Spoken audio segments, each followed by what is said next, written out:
First of all, welcome everybody. I'm Kate. I'm from Partnerships at Art Curriculum Plus.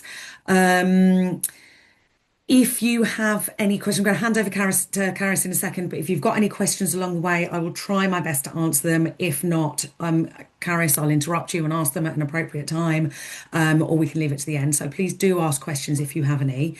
Um, I will catch up with you again at the end, but welcome and enjoy.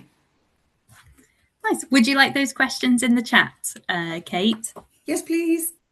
Perfect. All right, well, I'll get started. So welcome everyone. Thank you for joining us today. I'm Caris Hopkin. I'm the Senior Delivery Manager for Maths Mastery Secondary at Art Curriculum Plus. I work directly with schools on the programme and also lead on our training and development delivery.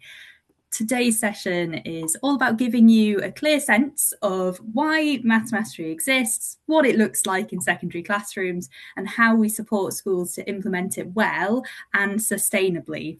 So whether you're head of maths, key stage lead, maybe you're a senior leader, the aim is that you leave with a clearer picture of what partnership with us could look like for your school. I'm going to start with a little bit of context about who we are. So Art Curriculum Plus is a non-profit organisation.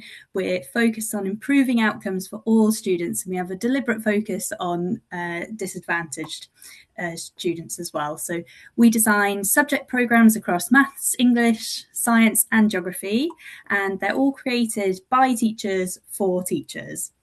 Our work is grounded in research, but it's also shaped by the everyday realities of classrooms. And Maths Mastery was actually our very first programme, and it remains central to everything we do.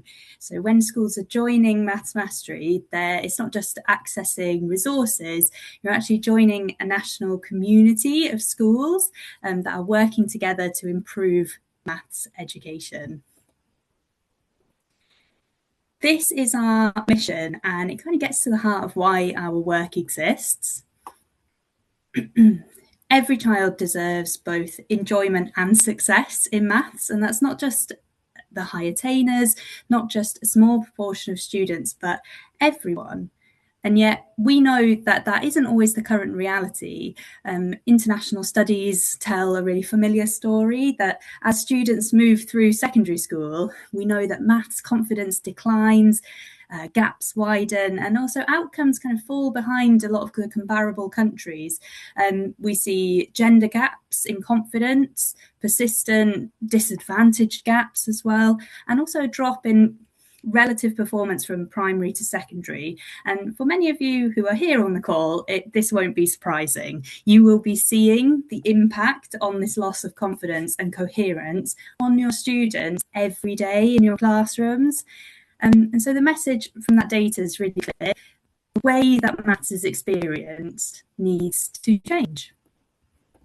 And that change has to start with how we actually think about maths itself. So I want you to first consider this question. What does it mean to be good at maths?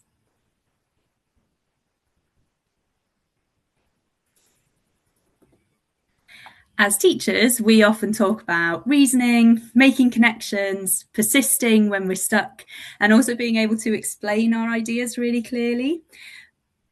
But if I was to ask students the same question, particularly those maybe arriving in year 7, we often hear very different answers. And common responses probably include things like being really quick, or getting the answer right first time, or never getting stuck.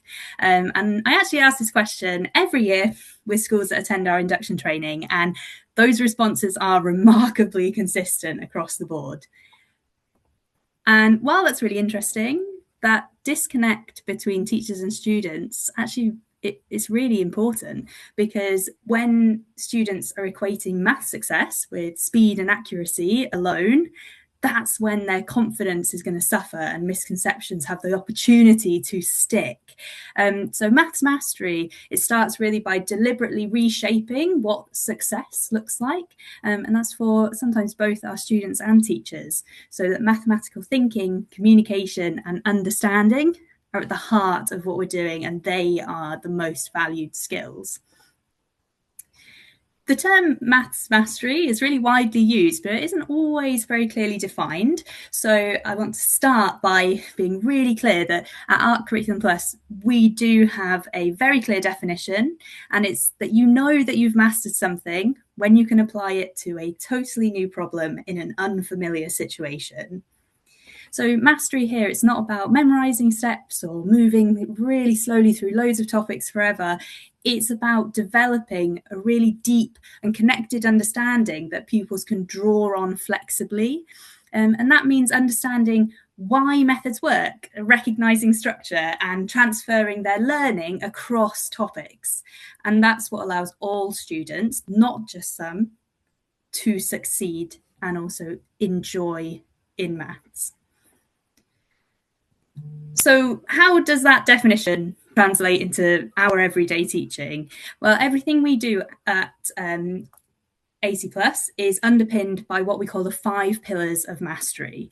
So these principles, they shape how our curriculum is designed and how it's taught. We've got high expectations. So there's one curriculum for all with the belief that every student can succeed within it. Conceptual understanding is built through small, connected steps and the use of those clear representations that reveal mathematical structure. Mathematical thinking, it means that reasoning is central. Students are routinely asked to explain and justify and make connections throughout their lessons. And communication is recognizing that talk and precise language are essential for learning maths. When students can talk mathematically, they can write mathematically, and they can think mathematically. And making sure that that practice is purposeful and meaningful, designed to deepen understanding rather than simply just repeating procedures. And all of those 5 pillars, that's what being a successful mathematical problem solver is all underpinned by.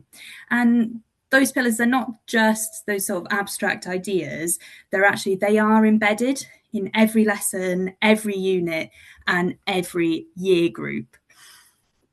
Before I go on to looking at what that actually means in classrooms, I think it's really important to actually discuss the impact that we're already having. So Maths Mastery Secondary has been through a large-scale EEF randomised control trial. So on average, students made an extra month of progress per year, and that was a similar impact for students who were eligible for free school meals as well. It is currently the only full secondary maths curriculum identified by the EEF as a promising programme. And alongside that, our annual partner surveys consistently show improved student confidence, stronger reasoning, and reduced preparation burden for teachers. And our Key Stage 3 curriculum is really carefully sequenced, and that's one of the things that brings all those underpinning principles to life. And it's so that the knowledge is building cumulatively over time, and each unit is connecting to what's come before and is preparing pupils for what comes next. And the aim is simple: for students to arrive at Key Stage 4 with strong foundations, fewer misconceptions, and the confidence to engage with more complex mathematics. Because of this careful sequencing, we always strongly recommend that schools begin implementation with Year 7, because this is allowing students and teachers to establish that shared routine, the language and expectations from the start. It also makes change a bit more manageable. We don't have to think about retrofitting any gaps further up the school. And it's about setting schools up for that really long-term success by starting in the strongest way possible. It's also really important to say that actually our curriculum is not static. So for 25-26, we launched our new Key Stage 3 curriculum with a fully refreshed set of Year 7 resources that were developed through rigorous pilot units and iterated in response to real school feedback. So changes include clearer representations, increased scaffolding, and stronger support for non-specialist teachers and students who may have gaps from Key Stage 2. Year 8 is already rolling out this year, and Year 9 is following the same process over the year after. One of the most common questions that we're asked is whether mastery works with students with very different starting points, and that answer is yes. Our approach is inclusion first. So support for different learners is built into the lesson design itself through predictable structure, careful modelling in small steps, and scaffolded practice and structured talk. Our principles on inclusion first curriculum can actually be found in our free to download guide, and you can scan the QR code on the screen now to get your own copy. And this is especially powerful for students with SEND, students who lack confidence, and those who may have struggled previously. We know that alongside quality first teaching, schools tell us it benefits everyone in the classroom. Give you a second in case you want to scan and download that now.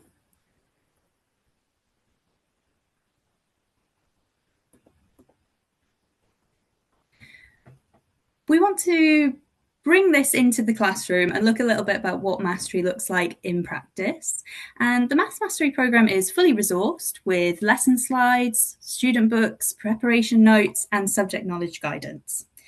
These resources are designed to support high quality, consistent teaching while still allowing room for teachers' own professional judgment. So each lesson includes explicit opportunities for retrieval practice, clear teacher exposition and modelling, whole class assessment for learning, which is supporting that responsive teaching alongside differentiated practice that ensures all students can start independently, succeed, and be appropriately challenged. All lessons come with clear teacher guidance and supporting teachers to use and adapt all those resources to responsively meet the needs of their students. And that can come through looking at our schemes of work, our unit and lesson overviews, the detailed task level guidance. We are supporting teachers at every stage, empowering them to make confident and high impact decisions in preparing for their own specific students. On that lesson structure, I just want to kind of hone in and highlight two of the most distinctive features of Maths Mastery, which are the representations and oracy, and how they sort of work together to build coherence. So in Maths Mastery, representations are really deliberately chosen to reveal mathematical structure. So they're not just decorative, they're used consistently over time, over Key Stage 3, so that students begin to kind of recognise ideas and relationships rather than just memorising methods. And it's giving them really secure mental models to build on. Alongside this, every lesson includes purposeful opportunities for mathematical talk. So students are expected to explain and justify and refine their thinking using precise language. This is supporting that deeper understanding and particularly benefits pupils who might struggle to access maths through like written work alone. And together, representations and oracy, they're the things that are helping maths feel connected and cumulative, leading to that greater confidence and stronger reasoning, and those students who are able to apply their learning in new situations. As I said, the programme is fully resourced, but the intention is not to script your teaching. Teachers are supported with high quality planning materials, which are all designed to reduce that workload of sourcing, creating content, and support and put that time into supporting confident and consistent delivery. So taking less time creating resources, but more time thinking about students' understanding and the maths that they're actually learning as well. We know high quality resources alone are not enough to change outcomes. Embedding new routines, language, expectations, it takes time, it takes leadership, and it takes support. And that's why Maths Mastery is actually a subject excellence programme, not just a curriculum. So alongside all of those resources, schools receive expert support from our dedicated delivery team. You get bespoke guidance that's tailored to you, and that ongoing CPD that is also aligned with our curriculum and your priorities. So you gain access to a whole national network of schools and teachers, opportunities to collaborate with them, and we have our annual conference as well. So all of that CPD is designed to move with you. It is about a partnership and working together to embed mastery really well and sustainably. From day one, so as soon as you sort of sign up, schools are supported by a dedicated maths delivery lead, and these are sort of your very much day-to-day faces of the programme. So delivery leads are maths experts with experience in schools, so they understand both classroom realities but also the challenges of implementing change across a department. I think it's really important to note that we don't arrive with a fixed checklist. So support starts with actually getting to know your context and your school priorities, your departmental priorities, and we work with you to plan how support will be most useful at that point in your journey. And that might look different in year 1 to year 3, and often it should. This isn't short-term consultancy. Our delivery leads, they work with schools over multiple years, supporting not just like that initial implementation, but longer term embedding and sustainability. So as teams change, roles are shifting around in schools, we can remain that kind of constant partner supporting you to embed for success. And that is exactly what we do. We want to work in a way that is genuinely working for your school and your department and your students. Our support also sort of adapts to the needs of the schools through 3 delivery tiers. And at the start of your journey, schools can choose from 2 initial tiers of support. We have a leadership tier, which includes online, on-demand CPD, live CPD as well, and networking opportunities, termly support from dedicated delivery lead through to online development sessions and also an in-school visit as well.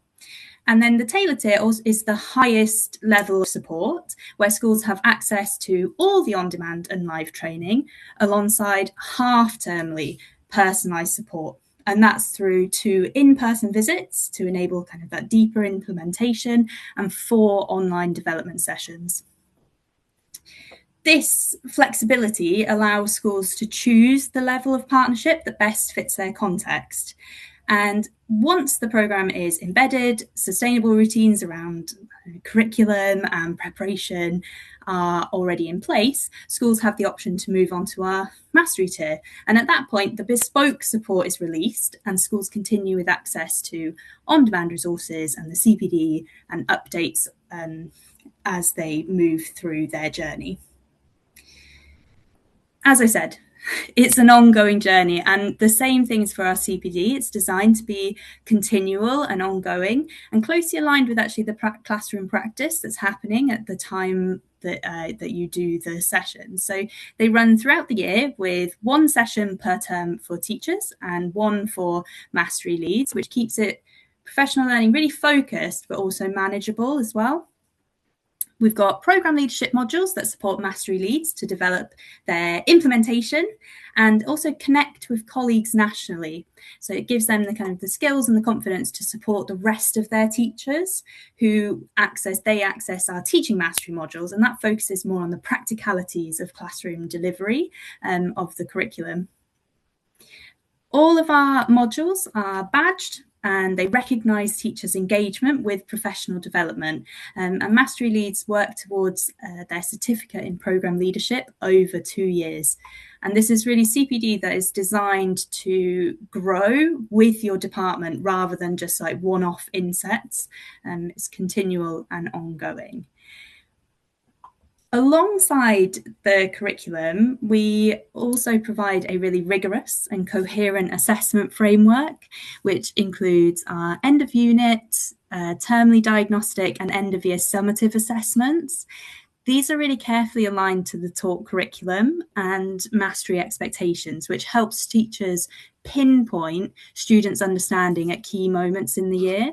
And through our partnership with SmartGrade, assessments can also be delivered online, and this kind of significantly reducing marking workload, but also provides immediate high quality diagnostic insights.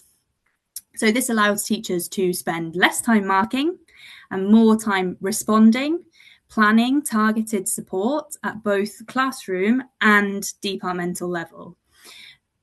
And because our assessments are based on the teaching of the same curriculum, departments also gain access to comparative data across the whole Mastery network. So this means that actually you can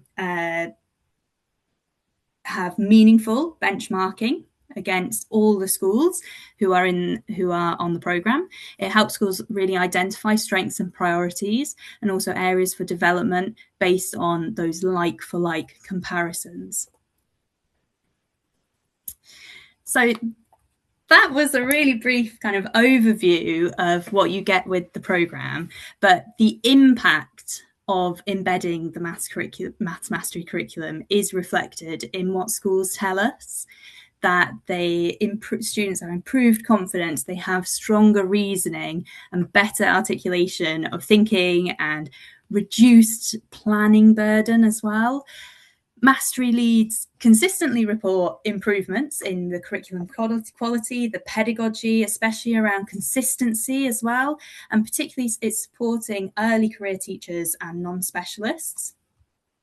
So to kind of summarize, you're here because you're probably already doing the hard work of improving maths education within your setting. Our role is kind of here to help make that work more focused, more coherent and sustainable. And if you would like to know some more,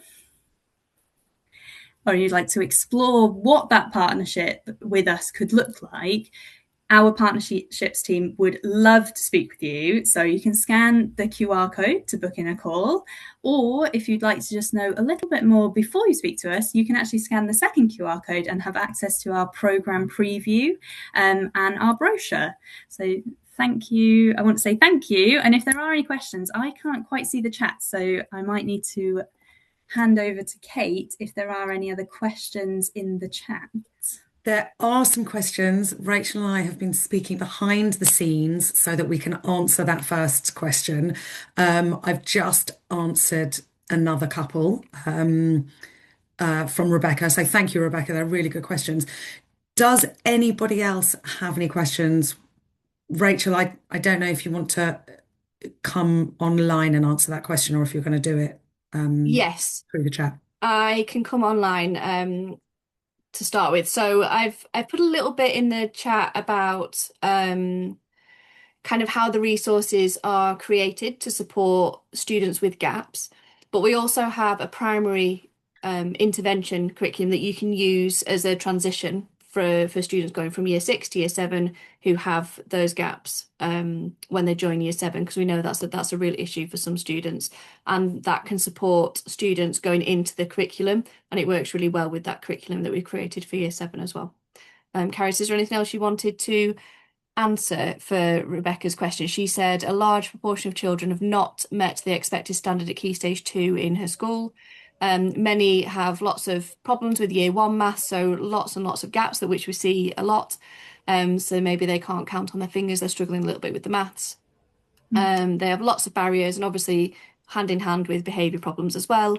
How are we supporting those teachers and those students? Yeah, I think you've answered quite comprehensively, and I just opened the chat then I could just see it. I think one of the things is about that small steps as well, and breaking down of concepts. We know that in year 7, quite a lot of the content students have seen or at least touched on in Key Stage 2, and what we do is we've broken it down so that we're going back to fundamentals, but also exploring them in a way that is using those representations, and as Rachel said, like continuing quite a lot of the structures that they would have seen in primary school as well. So using representations that are familiar to students, so they're actually building up those mental models as well as they go, and making sure that our content is also broken down so that we're addressing each concept individually, and we're spending the time that we need to make sure that students are secure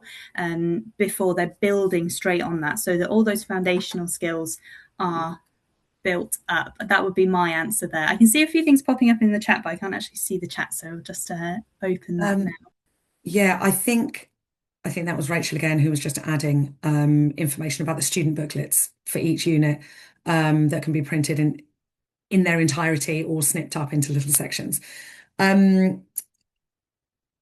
Rebecca, I hope that answered your question. Does anybody else have any questions about anything?